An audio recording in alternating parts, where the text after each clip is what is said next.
Ресейдегі Қырым көпірінде жарылыс болды. Аймақта көлік қозғалысына шектеу қойылды. Ресейдегі Қырым көпірінде жанармай цистернасының жарылуына байланысты вагондар мен пойыздар қозғалысы тоқтады. Желіде жарияланған суреттердің өрттің теміржол бойында болғанын көруге болады. Алдын ала мәлімет бойынша 8 қазан күні сағат 6:00 шамасында Таман-Керчь бағытындағы келе жатқан жүк пойызының вагондарының бірі өртенген. Кейін өрт басқа цистерналарға тараған.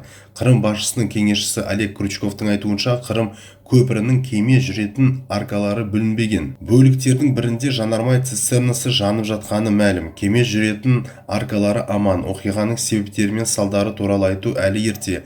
Өрт сөндіру жұмыстары жүргізіліп жатыр, дейді Крючков. Оқиға орнына жол қызметі мен төтенше жағдайлар министрлігі жұмыс істеп жатыр. Әзірге зардап шеккендер туралы ақпарат жоқ. Апат салдарынан көпірдің автокөлік бөлігінің аралығы опырылып түскен.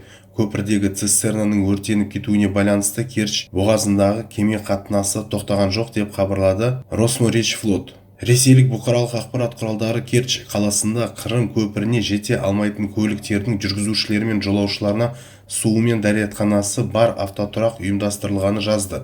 Аймақ билігі жеңіл көліктер үшін паром өткелін ұйымдастырмақ. Қырым көпірі Ресейдегі ең ұзын көпір, оның ұзындығы 19 шақырым. Автокөлік бөлігі 2018 жылдың мамыр айында пайдалануға берілді, ал 2019 жылдың желтоқсан айында теміржол учаскесінің бойымен алғашқы пойыздар легі өткен.